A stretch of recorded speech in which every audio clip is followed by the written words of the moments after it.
Good evening, everyone. Thank you for being here. It is Tuesday, February 10th, 2026, and this is the Hamilton City School Board of Education meeting.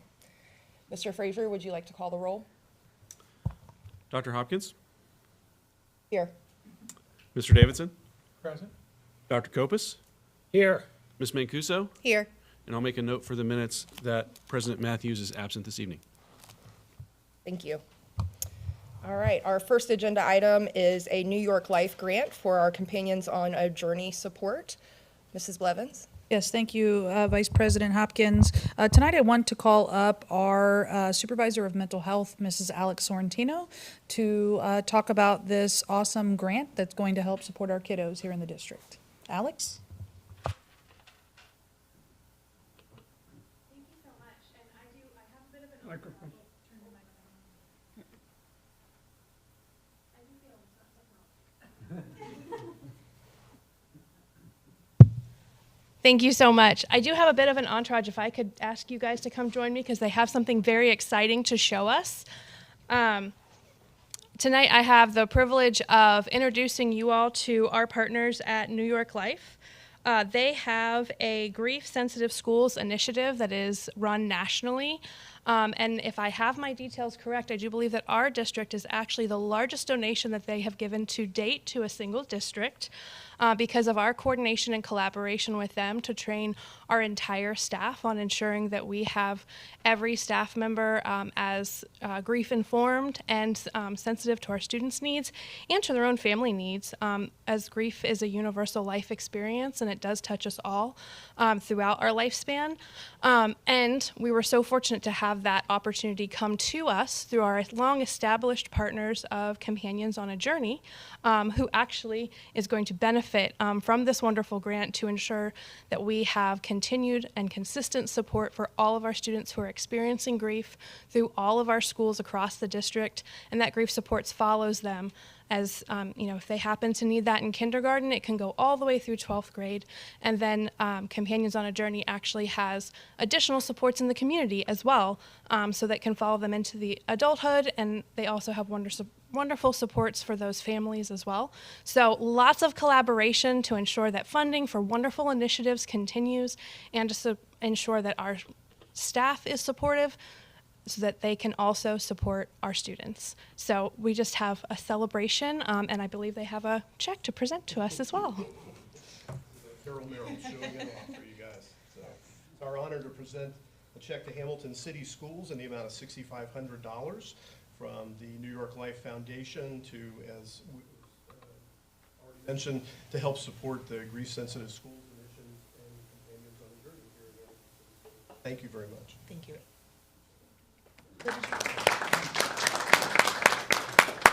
I just want to share it's a privilege and honor to serve your students. 1 in 10 children before the age of 18 will suffer the death of a parent or a sibling. And the stats too, when we look at how it puts the youth at higher risk, 1 in 4 students who die by suicide have lost someone. And so the work that we do is very important, and it is such an honor that you guys honor children so that no child grieves alone. I thank you for that. Wonderful. Yes, I just want to share on behalf of our district how important this resource is to our families. The stats are there, but unfortunately, both as a student and an adult, I've lost people very close to me, to both suicide and to other pieces. And your services help walk our kids through that. And so they don't, fall to some of the victims of traumatic grief. And I cannot thank you for the services you provide, but also the funding. A lot of people think, when you think of a school system, it's the reading, it's the writing, it's all of our curricular components. However, if our kids don't feel well in their body or in their mind or in their spirit, they don't feel safe, no learning takes place. So your donation from New York Life is so vital to the success of this program and will allow us to serve so many youth here in our community. So thank you on behalf of our district. Mrs. Blevins, just a comment. Mrs. Sorrentino, death is, of course, hard for anyone to deal with, but I just want to say the support structures that the Hamilton City Schools have in place is truly wonderful. And not only do we support our own students and help them in times of need, we've also helped other schools and school districts. So I can't tell you enough. Thank you. I appreciate it as an individual, as a board member, and it will help us do great things in our district. So thank you very much.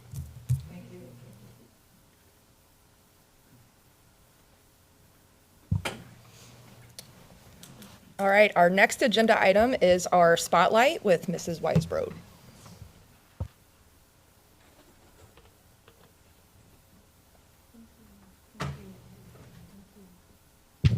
Hi, good afternoon. This is an exciting night for our spotlights. We actually get to recognize a handful of people today, but one of my favorite parts here is to recognize first one of our students, Mr. Jude Yorty from the Hamilton High main campus. I've got quite a bit of write-up here to read about Mr. Yorty and all the accolades that go along with him. I'm sure this could be a book if we just kept going on it. I mean, he's just that good of a young man. I even received another email today, just recently today, about his impact with helping with the literature program that was out there at Highland, and how he took part in that. So they're just even accolades just keep coming, Jude, and that says a lot about you. So let me read the student highlight for Jude Yorty. Jude Yorty is the kind of student leader who makes a school better by simply being in it. As a respected leader at Hamilton High School, Jude brings energy, maturity, and a steady presence to everything he is a part of. He consistently leads with a focus on bringing people together, building school pride, and making sure others feel included and supported. As senior class president and a key leader in student council, Jude has taken on meaningful responsibilities that shape the student experience. He has helped manage grant requests, played an important role in planning senior activities such as sunrise and sunset events, and supported major school traditions like Spirit Week and Homecoming Parade. Jude is not someone who waits to be told what needs to happen. He steps up. He organizes, he communicates clearly, and follows through. One of Jude's most impressive strengths is how he represents Hamilton High School beyond the walls of the building. Jude is a trusted ambassador and a visible leader who regularly leads tours for multiple groups visiting from outside the school. In these moments, he confidently highlights the programs, opportunities, and culture at HHS with professionalism and pride. Whether he is speaking to the community partners, prospective families, or visiting organizations, Jude consistently demonstrates the poise and leadership of someone who is prepared for the next level. And right before he came in, I did remember he actually received a $250 scholarship from the Butler County ESC for his presentation at AI a couple months ago. Wasn't that correct? Yeah, it was pretty neat. He was very well talked about. Jude's leadership is also reinforced through his long-term commitment to athletics and teamwork. He has competed as a 4-year varsity golfer, a 3-year varsity swimmer. In both programs, Jude earned the Steve Shuck Sportsman Award, reflecting the respect he has earned through his integrity, humility, and the way he treats others. Beyond school and athletics, Jude is a service-oriented student who gives back to the community. He has served as junior achievement teacher, supporting third-grade students as they build important skills in financial literacy and confidence. He has also been involved in youth philanthropy, helping contribute to real community impact through student-led service. Jude Yorty stands out not only for what he has accomplished, but for how he accomplishes it. He leads with character, represents his high school with pride, and consistently uses his voice and effort to create positive experiences for others. Hamilton High School is stronger because of Jude's leadership, and I would say the Hamilton City School District as well. And his future will be that impactful. Jude, we thank you very much for doing things the Hamilton way from your entire career, and we want to recognize you tonight. Come on up, bud.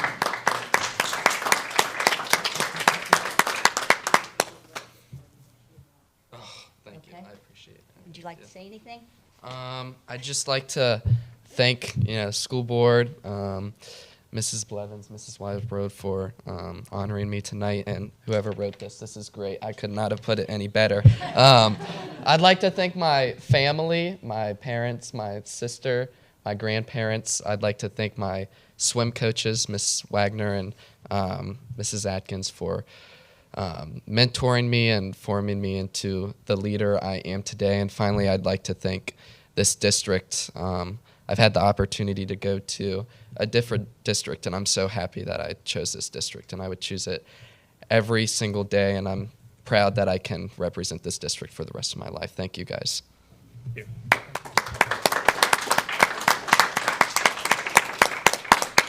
Jude, on behalf of our district, I remember you with your bow ties in elementary school. The first day, this was the sharpest dresser when he was a student, and he stood out then as a young elementary student. And just to watch your journey and your maturity and your poise and your care for those around you, you're the character that we work to build. And I know that doesn't happen overnight. I know your parents are here and your grandparents, but we are so proud of you. We are so proud of you because you are what we fight for every day. We wake up all of our teachers, all of our staff to work with amazing kids just like you. And on top of all of the accolades there, you did something that very few students are able to say. You stood up in front of our entire staff to kick off this school year. And your words were inspiring, they were real, and they talked about the quality of education that you've gotten here in Hamilton City Schools. So I cannot thank you for being an ambassador, more for being an ambassador to this district and this town. And I will tell you, if Jude Yorty is the future, we are going to be just fine. So thank you for all that you're doing. Thank you. Dr. Kopus? Yep. I can? Would you like me to, is that okay to do now? Okay. Mom and Dad and families over here.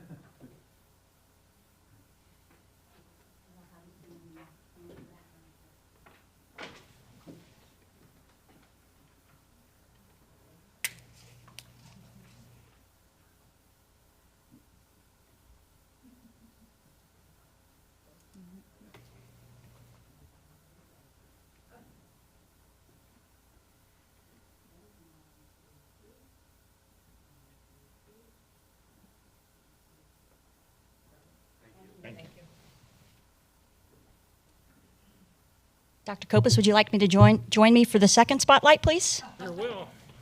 Save my spot.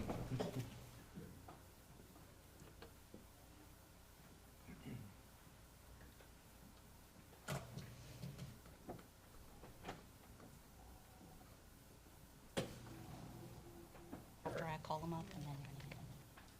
Okay. Yep. Our second spotlight this evening deserves a lot of accolades, truthfully, for the folks that are here in the room that we'd like to honor. It's vitally important that a school district has people that we're able to share out, right? Bring down the walls of what's going on in our district and push out all the great things that we have going on out there, and just to recognize that. And we have great partnerships within this city with quite a few folks. So this evening, what we want to do is make sure that we recognize those, say thank you from the bottom of our hearts. Keep doing the great work that you're doing, because we've got a lot of great things that are going on in this district. The Hamilton City School District recently named the following individuals: Mr. Jeff Archibald, TV Hamilton; Mr. Steve Caldwell, TV Hamilton; Mr. Trace Fowler, Hamiltonian Magazine; Mr. Sean Spurlock, Hamiltonian Magazine; and Mr. Michael Pittman, the Hamilton Journal-News, to the Ohio School Boards Association 2025 Media Honor Roll. The Media Honor Roll recognizes media representatives statewide for fair and balanced reporting of news about public schools. Media representatives from more than 100 Ohio newspapers and radio and television stations are honored by their local school districts. Criteria for this selection by the local school district include the media representatives' efforts to get to know the superintendent, board president, and district mission and goals, report school news in a fair, accurate, and balanced manner, give a high profile to positive news about schools, visit the schools, and maintain a policy of no surprises by sharing information with school officials. OSBA sends personalized certificates, which we're going to hand you here in a second, and yes, Steve, you have to come up here, to school boards to help them honor reporters, editors, and news outlets. OSBA also recognizes the honorees in its journal magazine and on its website. Founded in 1955, OSBA leads the way to educational excellence by serving Ohio's public school board members in the diverse districts they represent throughout superior service, unwavering advocacy, and creative solutions. So at this time, I would like to honor you guys and have you guys come up. Steve, I'm sorry I don't have arrow. I know I promised that, but come on up. We'd like to recognize you. We are also going to give you, a Hamilton mug here, so that when you're out and about, you can rock us in the community with our district here. Jeff, So, this one belongs to you. Thank you, sir. Appreciate everything you've done. Steve, this is yours. And you know, Ms. Weisbrod, I know Steve is kind of a shy and timid kind of guy, but it's hard to believe he used to be a Harley-Davidson rider. we've got him on camera now, don't Yeah, I know. Mr. Spurlock, thank you for everything. You know, I remember when you were just a little kid playing Little League Baseball. You also, Mr. Fowler, thank you for supporting the district. There you go. And Mr. Pittman, you might be last, but certainly not least. We appreciate everything you've done for us. Thank you very much. Appreciate everything.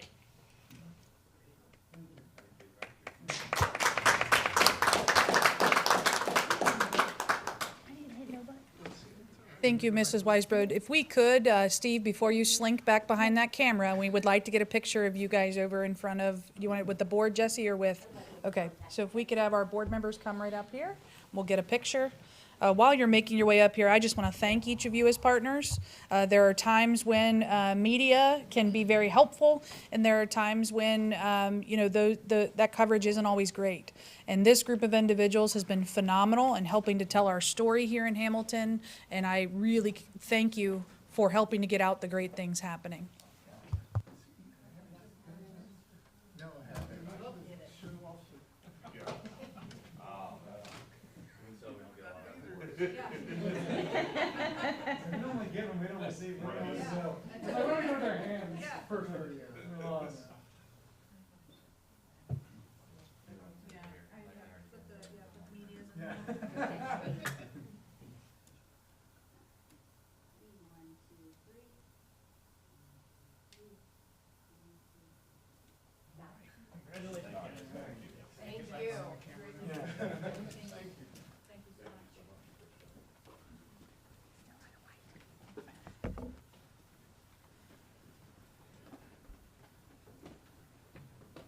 Don't feel that you have to stay. The rest of our meeting is very riveting, but do not feel that you have to stay.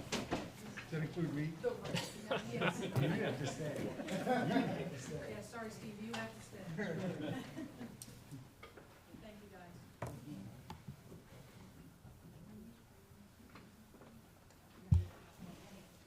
All right, the next item on the agenda is a discussion that Mr. Mike Wright will lead us through on NIL proposed policy adjustments. Yeah, so thank you, Vice President Hopkins. As you all are aware, recently the state of Ohio and the OHSAA made some adjustments to the name, image, and likeness policies for school districts in Ohio, and have the opportunity to make money from their name, image, or likeness. So one of the things, obviously working with Dave Lampy here today, since he's here, we kind of worked through this process. Many of our board policies already covered everything for our students, for our coaches, for our staff members. But one of the things that we felt like needed to be addressed was our district support organizations. So if you look at that document, there are two bold and underlined sections at the bottom of our board policy, which addresses that, and it says no district support organization shall engage in donation or fundraising activities to create name, image, and likeness or personal branding right opportunities for student athletes at the Hamilton City School District. And then also no district support organization shall provide or facilitate student athletes of the Hamilton City School District with individual sponsorships, endorsement deals, and other ways to monetize their NIL personal branding rights. And I know Dr. Kopis actually attended a meeting that I attended with Missy Harvey, our athletic director, and our head coaches.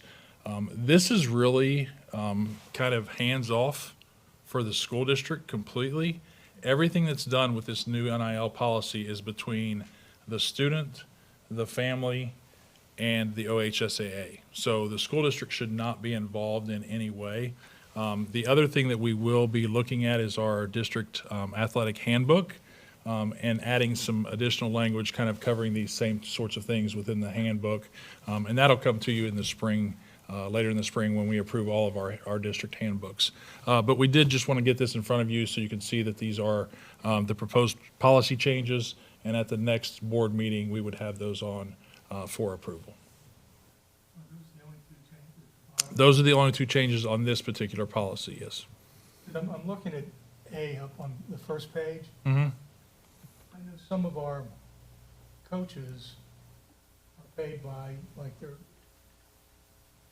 think that, like, in football, some of the football coaches are being paid by their fundraising. That would prohibit it, wouldn't it, eh? School employees, board-approved school volunteers, but not really.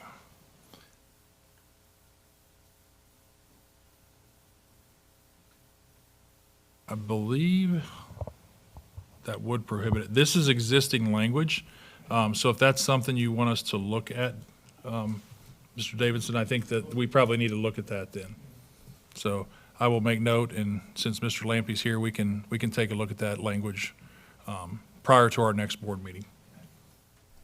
You know, Mr. Wright, and Dave, thanks for pointing that out, or at least bringing that up. Might be an appropriate time to do that. I think I just read an article recently where the Big Blue Baseball is having a camp or something for youth, and, you know, hopefully that's won't be an issue for that.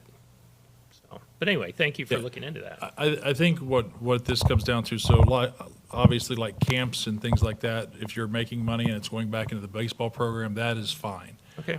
But as far as school employees or board-approved school volunteers being compensated by those, I think that's the question that we probably need to address.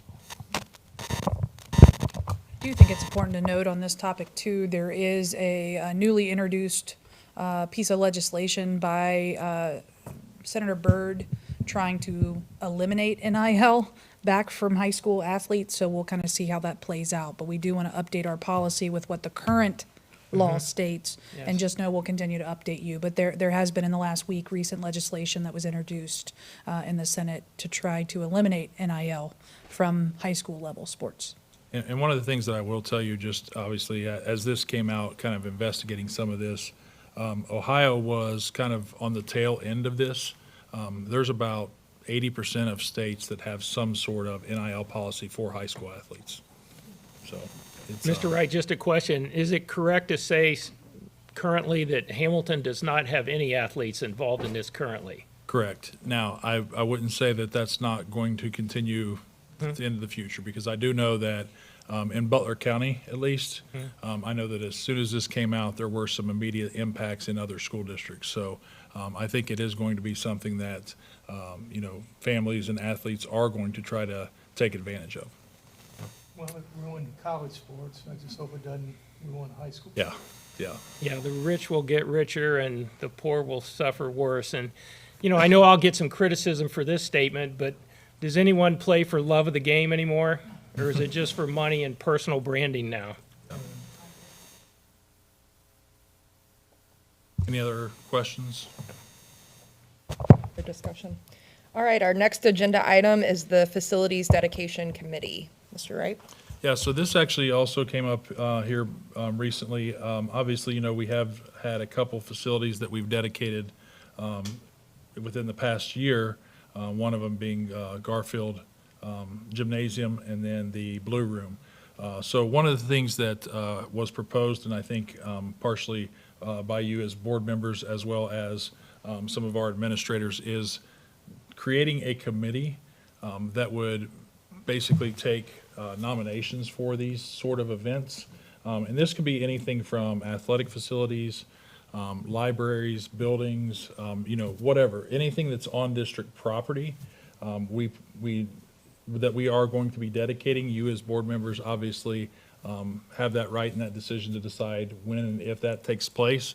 But one of the things that has come out of this is we believe that there needs to be a committee put together to determine what are the actual policies, guidelines, and provisions for those nominations, as well as then determining, okay, would this qualify for a potential opportunity for us to name a facility or a building or a location within the district. I did speak with Missy Harvey because obviously some of this comes from athletics most recently, but I also spoke to a couple of our principals.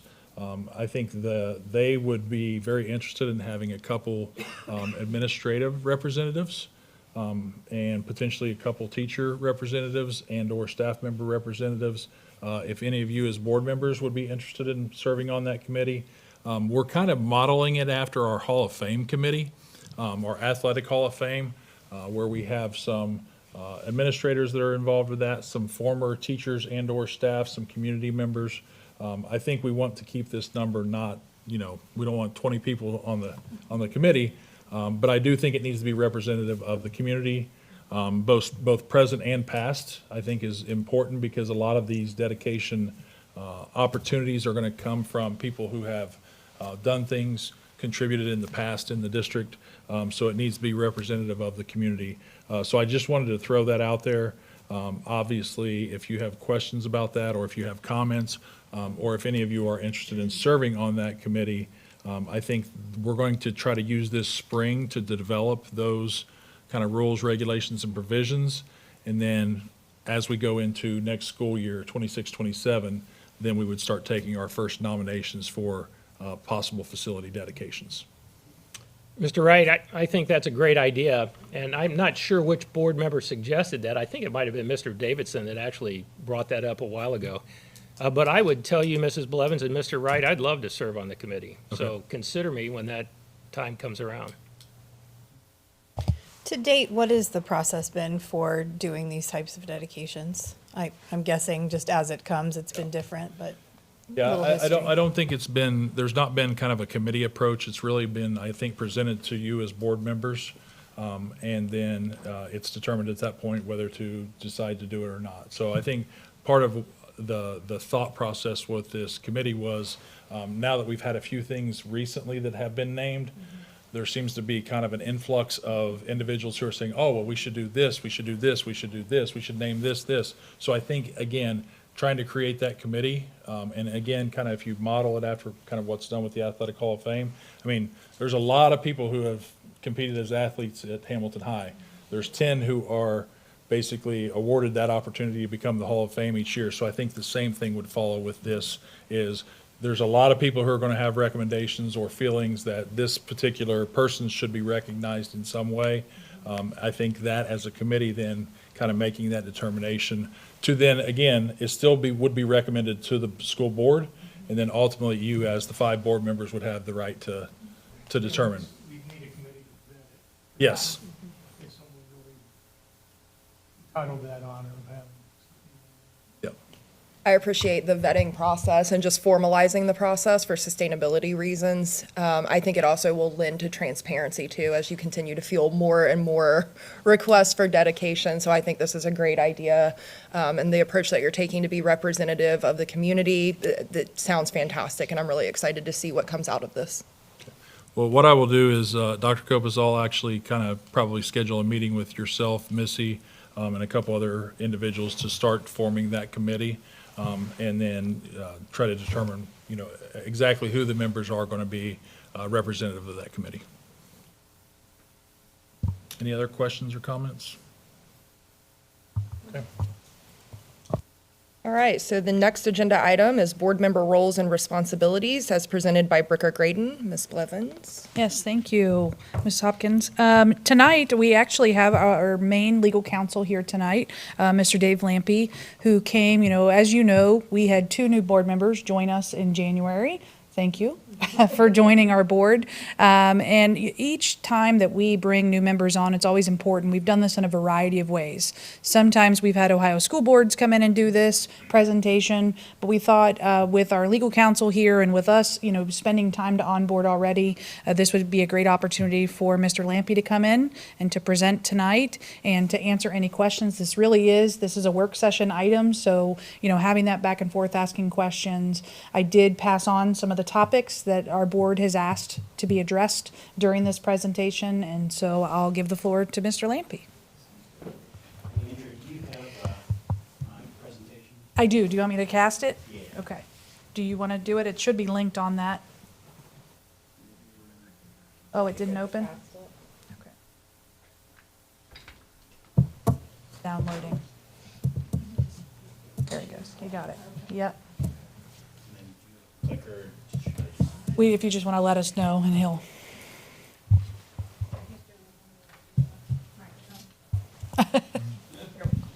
Okay.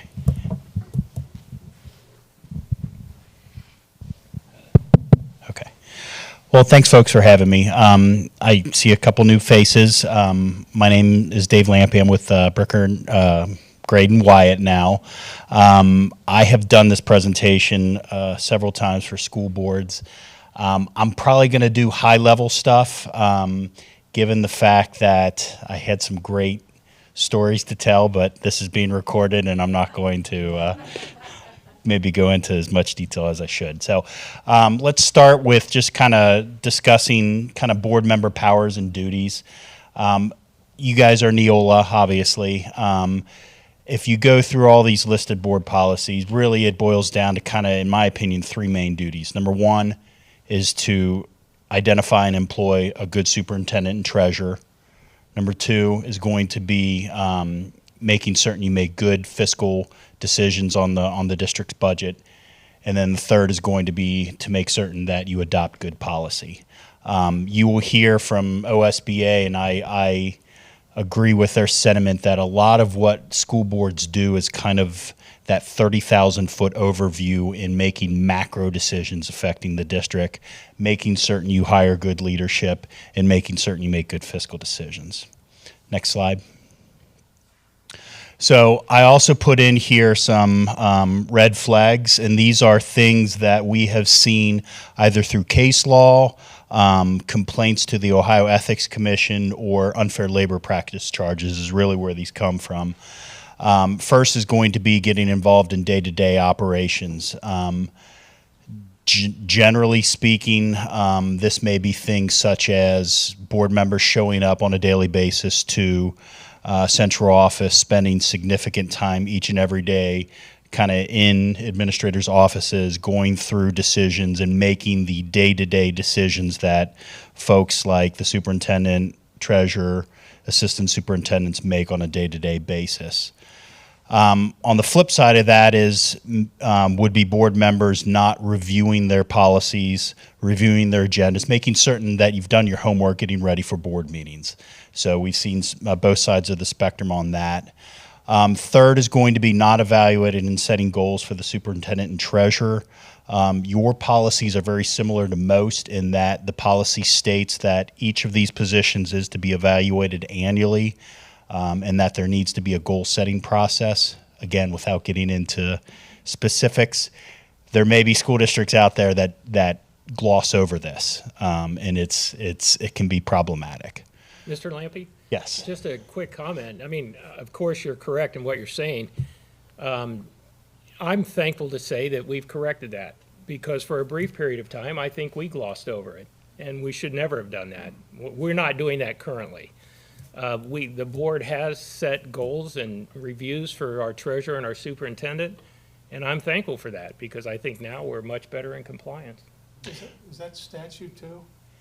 So the statute says for the superintendent and the treasurer, the board shall establish a policy for the evaluation of both positions, but it also says the establishment of an evaluation policy shall not create an expectancy of continued employment. So technically speaking, if a board fails to evaluate on an annual basis, it doesn't result in automatic reemployment like it would for a principal or administrators that aren't employed under their statutes. But it's obviously best practice, and it should be followed. So second thing is going to be the board members' authority. These are the policies that I saw that kind of cover what a board member is supposed to do. First and foremost is obviously to vote only at board meetings. There's a statute that speaks to you need to be present and in person in order to be counted towards a quorum or to vote. To act pursuant to the authority granted by law or the board. So I think most of us are probably aware that a board member does not have the authority to act unless authorized to do so. That would even include a board president unless the board president is specifically authorized to take action on behalf of the board. And I'm going to talk a little bit about social media on that piece here in a second. Access to records, that has come up before. I've had board members ask me, well, I'd like to review personnel files, or I'd like to review student records. Personnel files are open to the public, generally speaking, unless there's a provision in a labor contract that somehow puts a restriction, which I very rarely, if ever, seen. In fact, you can make a good argument that it's against the Public Records Act. They're available to be inspected. Student records, though, are governed by FERPA. And FERPA says in order for a public official, including a board member or even an administrator, to review student records, you need to have a legitimate educational interest to do so. So, next slide. So again, I got the red flags. Making comments that aren't within your sole authority, that oftentimes comes up when you have comments made to the media. As you know, when you work with me, we always have a discussion about how we're going to handle anything controversial. Like most districts, normally school districts, if they're involved in any type of litigation, generally don't have any type of public comment. But if there are other things, I know that board policy says the board president is the spokesperson. Signing documents you're not authorized to sign. Again, only the Board of Education by statute can authorize a contract. From time to time, again, without getting into specifics, I have seen board members attempt to sign contracts to bind the board. Those are not obviously binding unless approved by the board. Entering buildings as a board member. My district around here, I know, has gotten into some controversy over the past few years over board members making visitations. There's a policy that I'm going to talk about here in a second. And then routinely requesting copies of application materials and personnel and student records. So there is a statute that speaks to the hiring process for basically all employees other than those that report to the treasurer. The superintendent makes the recommendation for the hiring of teachers, the hiring of administrators, the hiring of classified personnel. Unless a board member is on a hiring committee, which is sometimes the case, I normally have not seen board members get into reviewing application materials in conjunction with hiring decisions. Next slide. As far as board ethics and conflicts, the Ohio School Boards Association has a board member code of ethics. I've kind of summarized what I've seen as, at least in court cases, the ones that potentially can be problematic. Seeking privileges for personal benefit, that's going to be the Ohio ethics laws as far as getting involved in recommendations to hire family members, to benefit business associates, or to directly benefit a board member. Criticizing employees publicly. I think this board has a practice of not publicly discussing personnel matters. That's obviously something that can be discussed in executive session. Disclosing confidential and sensitive information. I'm going to talk about executive session here in a second.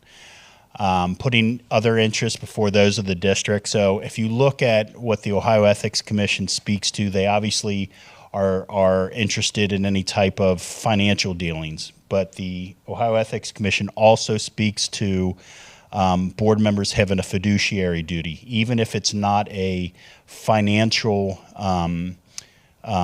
situation in which a board member is getting some type of pecuniary benefit. The Ohio Ethics Commission will also say you have a fiduciary duty that at all times you need to make decisions that are in the best interest of the district. Let's go to the next slide to kind of keep this in time. So red flags, obviously using the position for personal benefit, using the position to benefit family members. And the Ohio Ethics Commission defines that as a spouse, child, sibling, parents, grandparents, or individuals related and living in the same home. using the position to benefit business associates, and engaging in unauthorized activity on behalf of the district. So go back real quick. As far as the authority of the position, one thing that I've seen, public officials and administrators understand, okay, if it is one of those family members, I obviously cannot vote as a board member on that. Where I've seen from time to time board members potentially get into problems is that the ethics law says use the authority or influence of the position, which the Ohio Ethics Commission has said not only can you not vote on a family member, you cannot behind the scenes lobby for a family member's hire. Go to the superintendent and ask that a family member's application be considered, or having a discussion in executive session about the hiring of that individual. It goes beyond just simply refraining from voting. You actually have to divorce yourself completely of the entire process of hiring a family member. On the flip side, if your family member is already employed by the school district, and as long as you are not involved in their hire, their retention, or their compensation, it's perfectly permissible. The law does not state that you cannot have a family member employed by your school board. You just can't be involved in those types of aspects of their employment. Okay, next slide. As far as board relationships, so I've already talked about one of the main duties is to enact policies, to delegate management of day-to-day operations to the superintendent, fiscal operations to the treasurer, to present criticisms of employees, to bring them back to the superintendent or treasurer, if the person is a direct report to the treasurer. You are going to get emails from community members having a complaint about a teacher, having a complaint about a principal. Remember, we have a complaint process that I'm going to cover here in a second. That all gets funneled back to the appropriate lowest level of authority to try to resolve that. Because at the end of the day, under policy, the board is the last line of appeal. So we need to stay out of that until it's actually appealed back up to us. Next slide. I've already talked about the school visitations. Board members asking to review employment applications. I talked about that. Board members having significant discussions with staff on day-to-day activities. That, hypothetically speaking, you could have a situation in which a union uses the board's public complaint process to bring complaints about situations occurring in the school buildings through the complaint process rather than filing them through the grievance procedure and having administration handle that, hypothetically speaking. That will be things that obviously you need to let the proper chain of command handle. Next slide. Going back to that last slide. The last one, it said board members having significant discussions with staff regarding data. What's significant? Yeah, I think obviously you need to be apprised of recommendations that are made, especially for big hires and big personnel type decisions. I think that speaks back to the getting involved in day-to-day type operations and activities. You obviously need to hear what your community has to say. You pass that along in the chain of command to whomever if it's the superintendent or HR, but this goes back to just being there on a day-to-day basis and kind of getting involved in decisions that otherwise would be made by the superintendent. And you're saying that board members shouldn't go out annually and, walk through a building and, talk with teachers? Yeah, you have that authority, and I think we're going to talk about that here in a second. But there's a proper procedure for that, and we're going to follow it here. So you have policy on the line of communication. So if there's any type of communications that staff would like the board to consider, that flows through the superintendent. Vice versa, if the board needs to communicate with staff, that again flows through the superintendent. And the next slide, I think, talks about building visitations. Yeah, so if an individual board member is interested in visiting schools or classroom, they need to make an appropriate arrangement with the principal. The policy basically says that you guys are the same as a member of the school community or a parent. If you want to come into the schools and observe what's going on, you have the right to do so. You just need to schedule through the principal. If board members observe a situation or condition that causes concern, they need to discuss it with the superintendent. And then official visit. So if you are doing an official visit of a school that's normally done, the board votes on it, makes a motion to have some type of site visitation by board members. So, Is that a blanket, the very last line? To go into something, is that kind of a blanket thing in terms of board authorizing to go in, or if one of us is going by invitation to something? Like, for instance, we had a ceremony for our next dog, and I think everyone was invited. But does that require board approval for? no, I think that last bullet would be a situation in which the board is interested in something occurring on site, and they would like one of the board as its representative to observe, report back at a board meeting. I think that's Okay. what that policy is speaking to. Thanks. Yeah. Dave, if I could add there, just our current practice, right now, when you go to visit a building, you let me know that you're going to be in the building. That's compliant with our current policy. So there's no change to that. This is if there's maybe concerns brought to us about a particular building and our board wants to investigate that further, right? We would come up with a plan and take board action to make that investigation, if you will, or that process, but not just your normal visits, going to check in, see what's going on in those buildings. The only piece that we ask is you communicate that prior. Well, I've made it a practice even if I take lunch over to my wife, I call Andrea and say I'm going to be in the building. Yeah, because, I mean, you know how it is. Being a board member, people are going to be like, why is Mr. Davidson in the building? Is something going on with the board that we should be aware of? So just having that advance notice, I think, is a good thing.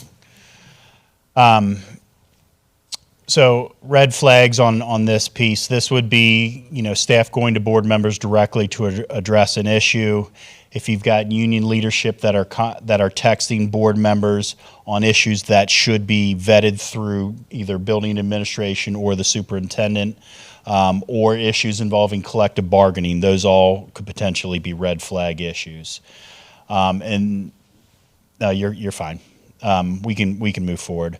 So as I mentioned, there is a public complaint policy, and that covers not only employment and personnel matters, services, operations, things along those lines. And if you look at the policy, it instructs the public complaint to start at the lowest possible level. So if it's a complaint about a teacher, it's supposed to start by having a discussion with the teacher.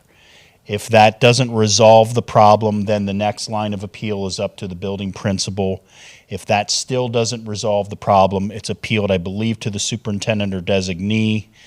And then finally, if that doesn't resolve the problem, the Board of Education as a whole is the last line of appeal. And so that's where you have to be very careful, because oftentimes the public is not going to be aware of this policy, but they're going to be aware you all sit on the board, and they are going to send you an email saying, this is what happened to me or my child.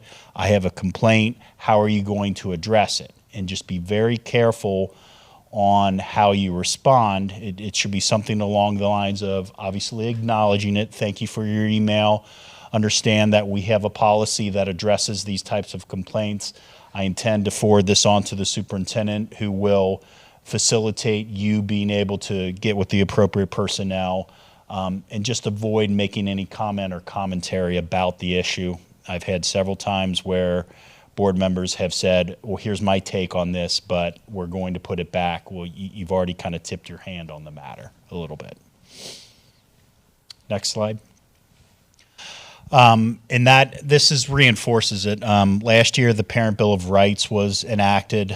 This had to do with any type of education involving sexuality content. I'm sure you were briefed on it. I know Neola had a policy, or any type of substantial change in student services or health conditions, gender ideology, all of these kind of things.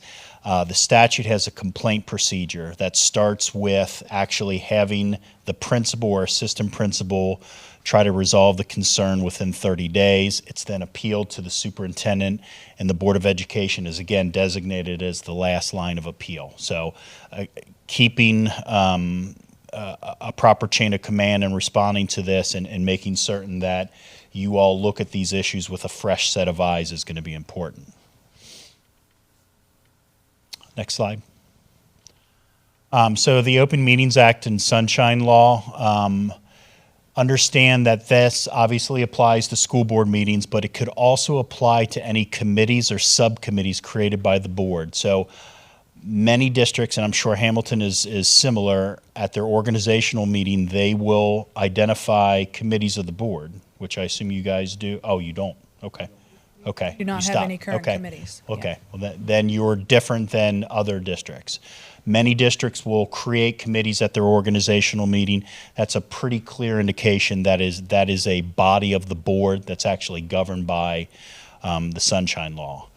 A meeting under policy is going to be a prearranged discussion of public business of the board, its committees by a majority of the members, including regular special meetings. Just understand work sessions, retreat, planning meetings, study groups, whatever you're going to call it. It's either going to be governed by the laws for regular meetings or special meetings. And understand that there's case law out there that a series of prearranged meetings that are attended by, so let's say you have 2 board members that attend a meeting. They leave, another 2 board members come in, they are told what was discussed in the prior meeting, they give their take on a particular item of business, a 5th board member is brought in later. Just because you, at each individual meeting, you only had 2 or less members of the board, if you have what's called a round robin discussion where that public business is then passed along to the next board member, and a majority of the board has had an ability to have a discussion outside of an open meeting, that could potentially be a violation of the Open Meetings Act. That doesn't prevent, though, a majority of the board members, let's say you're at a foundation dinner and all 5 of you go, and you're not discussing public business of the school district. That's perfectly fine. I normally recommend that you all sit at different seats just to avoid the appearance of impropriety. But again, the Open Meetings Act says it needs to be a prearranged discussion of business. If you're not discussing business, you're fine. Use of emails and text messages, just understand that the Glasgow v. Jones case, that made clear that it doesn't matter the mode of communication that you have. What matters is if in that communication you are discussing school district business.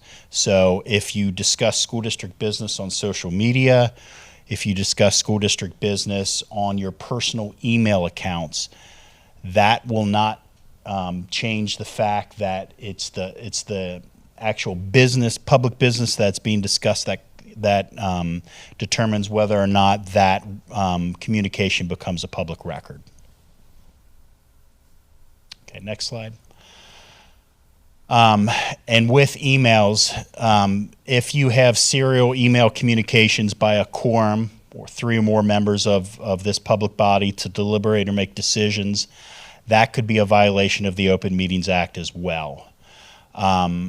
My recommendation to boards is that any emails to other board members should be one directional only and not call for nor receive a response. And I've had to remind other boards that occasionally if you have a second board member chime in on business, somebody needs to put an email out saying, hey, let's put a pause on this and let's have this discussed at an open meeting. Next slide.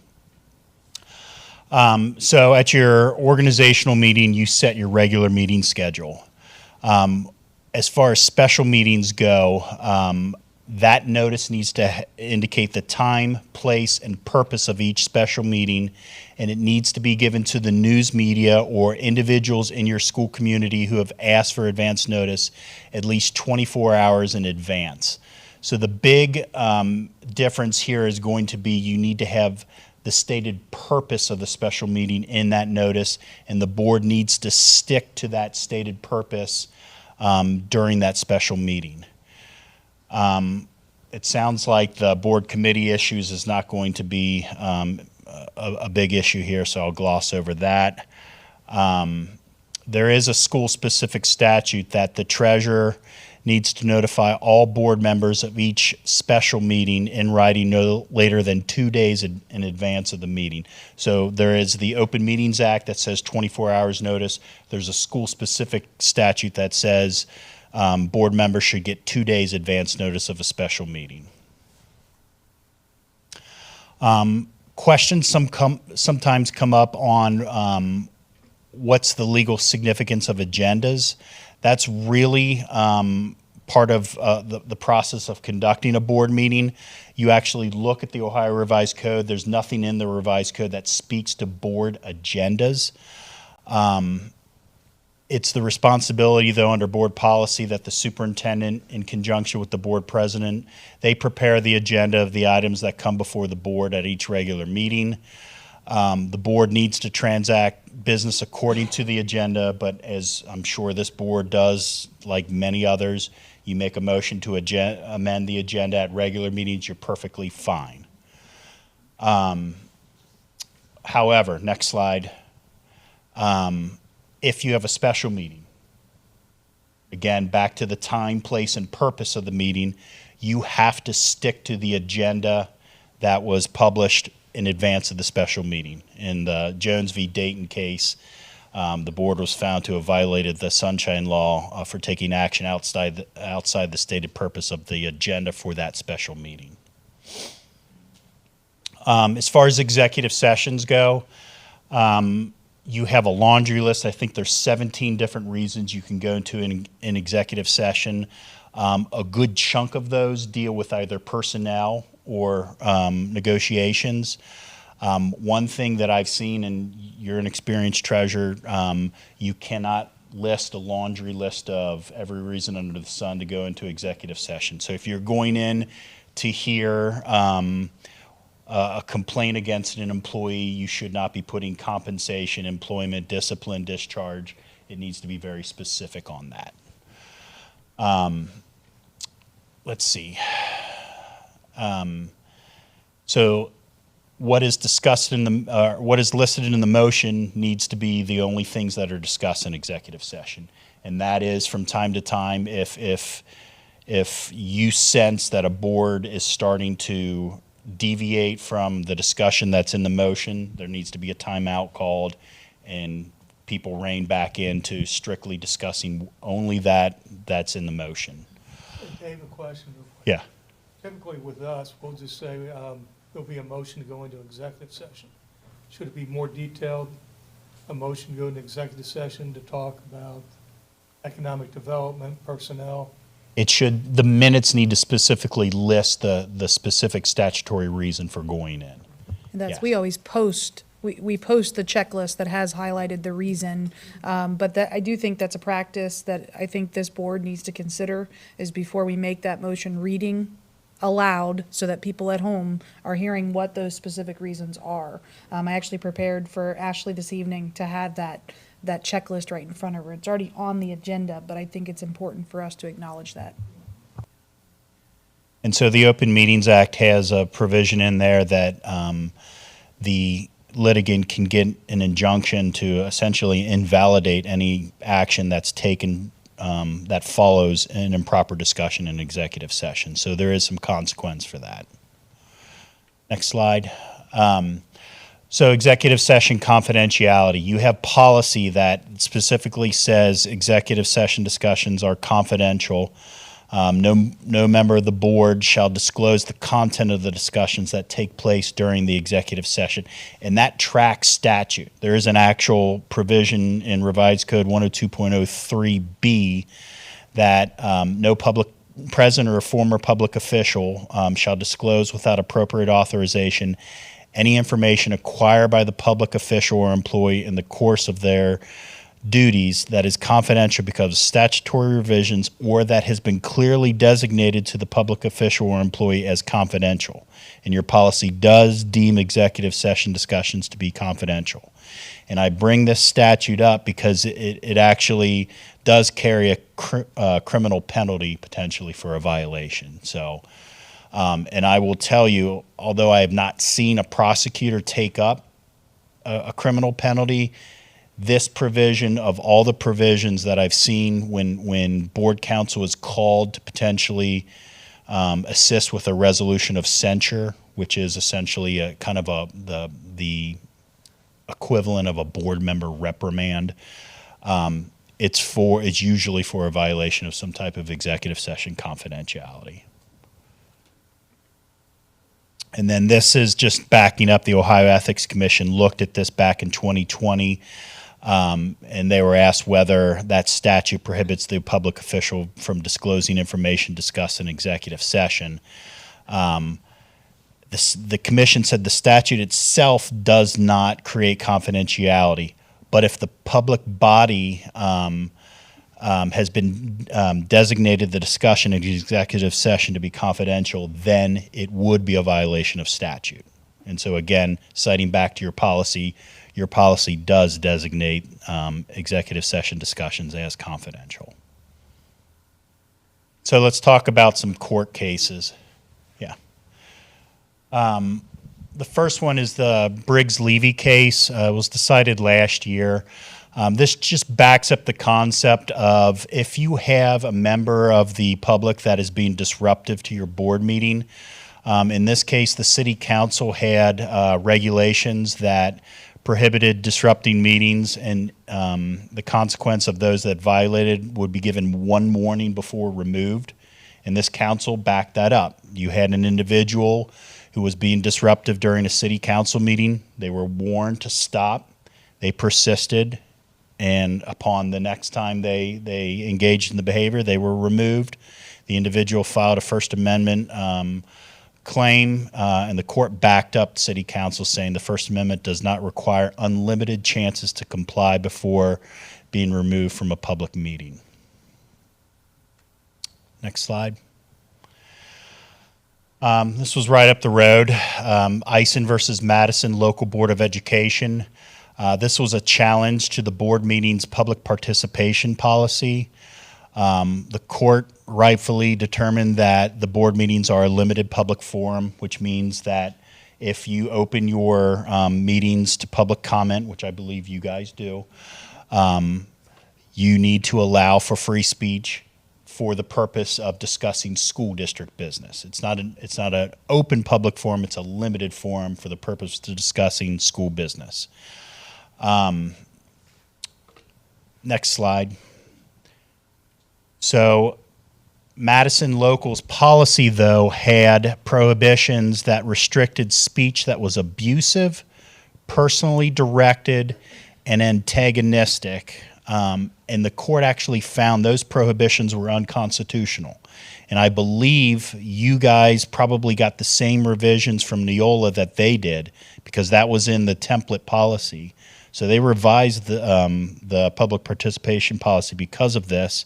Essentially, the court said things like abusive, personally directed, and antagonistic fit within the scope of impermissible viewpoint discrimination because they prohibited speech purely because it disparaged or offended somebody, which the court said that was too subjective. However, the court did uphold the pre-registration requirement, so you had to sign up in advance to address the board. The court said that was a permissible restriction. School boards need to be able to reserve time for individuals most likely to participate in the meeting. This board had problems in the past of folks signing up to speak but then not appearing. And then they noted that, look, even if you didn't register, you still have the ability to email the board members, email the superintendent, to have somebody from the school district be able to receive your complaints or concerns. This Moore versus Coleraine Township may not be as applicable to you guys as most districts. This dealt with the creation of committees. The township created a committee, which was a subordinate group that actually the township referred folks to this committee to conduct business. The one thing that the court made clear is that because it was a public body, any of the emails between committee members actually needed to also follow the Open Meetings Act. So if a majority of the committee of that township engaged in emails, that potentially could violate the Open Meetings Act. Let's talk about social media. I thought this was an interesting case that came out in 2024, Linke versus Freed. This dealt with public officials having what the court called a mixed-use social media page.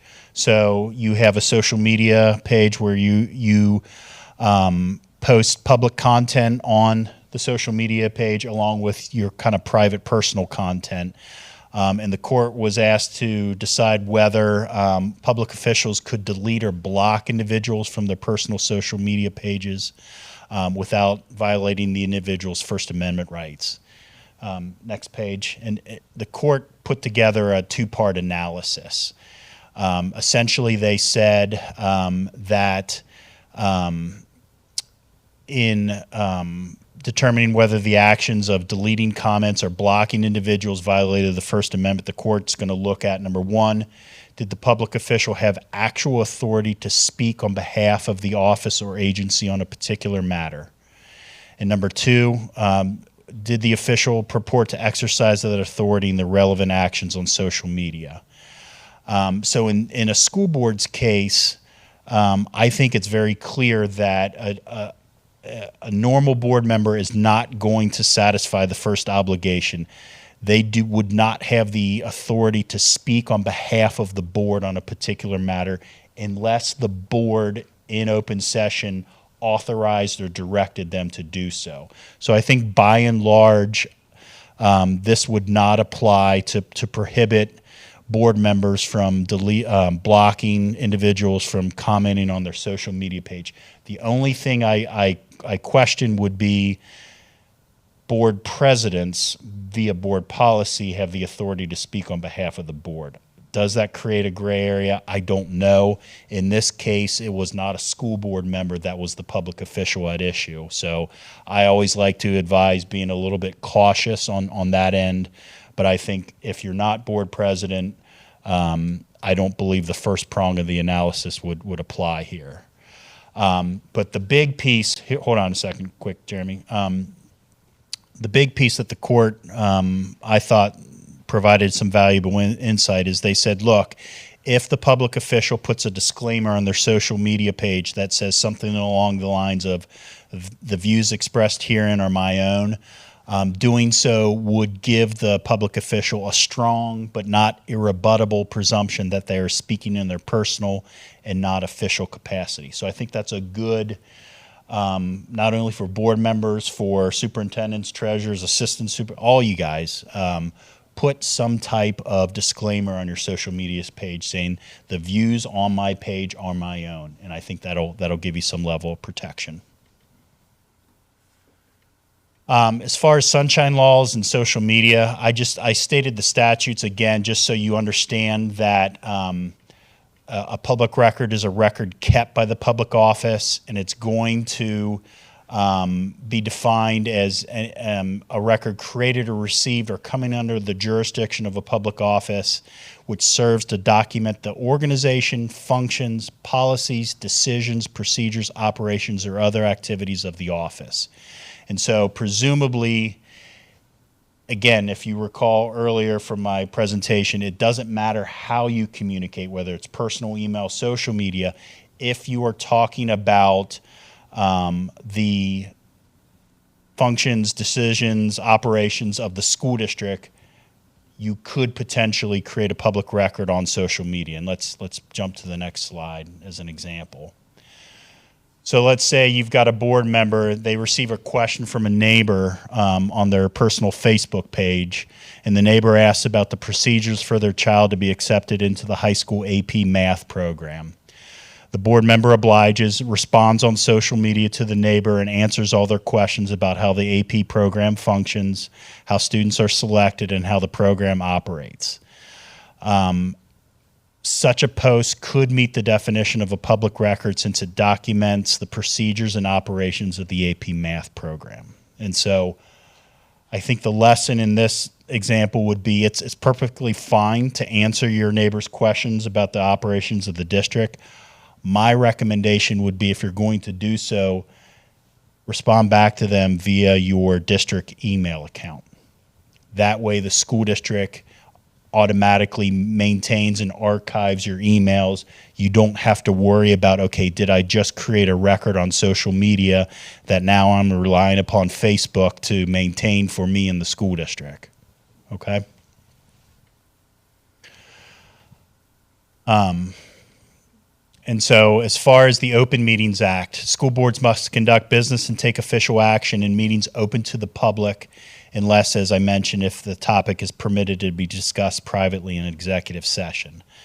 And I also mentioned that board members need to be present in person to be considered part of a quorum and to vote. So let's talk about an example here. Next slide. So let's say you've got a board member, they make a comment about some type of school district business on the district's, let's say it's either the official district's Facebook account, and it could even apply to your own personal social media page. After that initial comment is made, 2 other board members subsequently comment on the same subject matter on that page that the initial board member commented on. Now, I will tell you, this case has not yet been decided in Ohio. I would make an argument that, is it a prearranged discussion? Maybe, maybe not. But I can tell you there are folks out there that are looking for cases like this to bring actions against public bodies to claim this is some type of prearranged discussion of school district business. Board business. We have a group text messages on newspaper articles that come out about school funding. Yes. Would that be considered board business? Or we're just sharing sharing articles? I mean, if it's not something that's presently before the board, maybe on an upcoming agenda, I would say no. You're commenting on a newspaper article. There was a court case. I litigated it about 15 years ago in the court. I had a challenge that basically you had board members emailing each other. This was in the context of an election for board members, and they were discussing election politics. And the court said discussion of politics is not the same as board business. And I would think that would be very similar. Yeah. Okay. Next slide. And I think it's good to talk just real briefly about the use of public funds for any type of advocacy for ballot issues.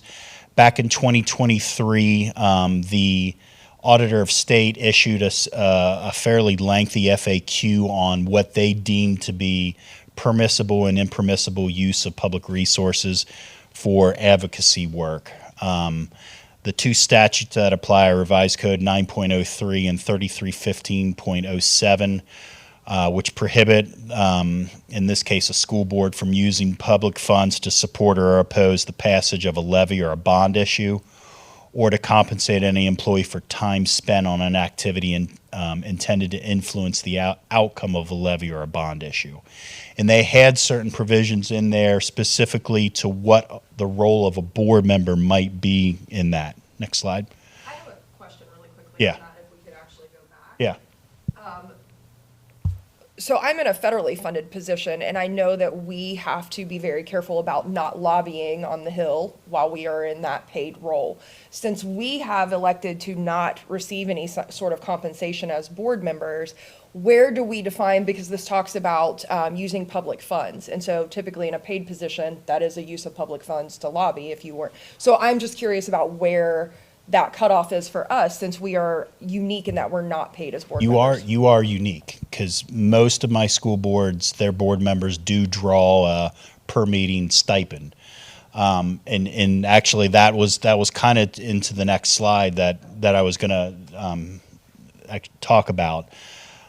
So the Auditor of State said that the levy campaign restrictions only apply to board members when the board member is being paid to attend a board meeting. So you can't, when you're sitting at a board meeting, advocate for people to vote yes on a ballot issue during the time you are attending the meeting. So we could. The only thing I worry about is this broadcast out to over like YouTube, and that's the only thing I don't know the answer yet on what that would be if the auditor would say because district networks are being used to broadcast out board meetings, you shouldn't advocate. But I will tell you the auditor's FAQ only dealt with, well, since board members get paid to attend board meetings, they can't on paid time advocate.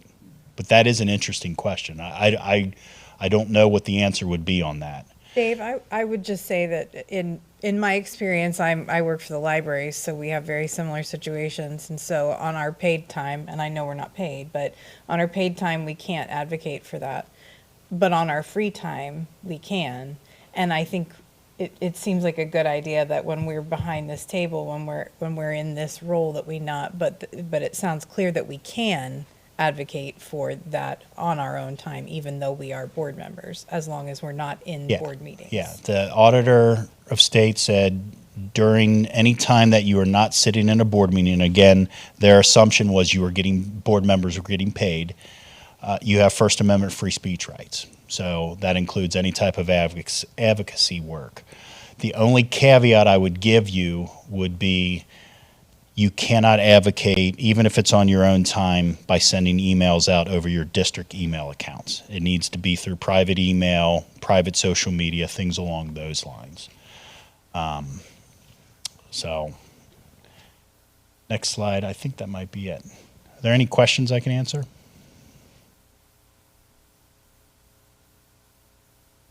No, but I have a comment for you. A little bit of a funny story about school visits. Always let the superintendent know, always coordinate through the principal. I was recently at a Big Blue basketball game, and my granddaughter, who is a preschooler, gave me 20 birthday cards that her classmates had made for me. So I contacted Mrs. Blevins and said, hey, am I allowed to do something for the class? Or, anyway, contacted the principal, went through the teacher. Yes, please come in and read a book to the class and maybe bring chocolate chip cookies. So I did. The book I was reading was called Nibbles the Book Monster. If anybody's ever read that. So here I am with, preschool kids sitting right there, and I'm on a little stool, and I'm reading this book, and one of the preschool students corrected me on how I pronounced one of the characters' names in this book. I was so embarrassed. The teacher got a good laugh out of it. All right. Well, thank you for having me tonight. I appreciate it. Dave, I greatly appreciate you coming in, and I do want to make sure that our board knows if you have questions, specifically about where those roles and responsibilities lie. Mr. Lampe works at the will of the board. He is here for you guys. He's here to represent our district, but that is also for you at the top of that scale. Dave, I have one real quick. The confidentiality about executive session. Yes. I know we have lawsuits against us all the time. Could we be compelled to testify in a deposition or in court about what was said in executive? It's a great question. I'm litigating that as we speak. So talk to me in 6 months. So it's the case. I can talk a little bit about it because it's obviously it's public record, but the board is raising attorney-client privilege and executive session privilege on a personnel matter that was discussed in executive session. So we should know very soon. All right. Thanks. All right, thank you. Our next agenda item is I will consider a motion to adjourn into executive session to consider the appointment of a public employee or official, and to discuss confidential information related to an application for economic development assistance or negotiations with other political subdivisions related to the application, as an executive session is necessary to protect the applicant's interests or related expenditure, of public funds. So move. Second. When we return from executive session, Take a vote. oh, roll call. I'll call the roll. Call roll, sorry. Dr. Hopkins? Yes. Mr. Davidson? Yes. Dr. Kopus? Yes. Ms. Mancuso? Yes. There will be no business meeting, and we will adjourn directly after executive session. We're just gonna meet.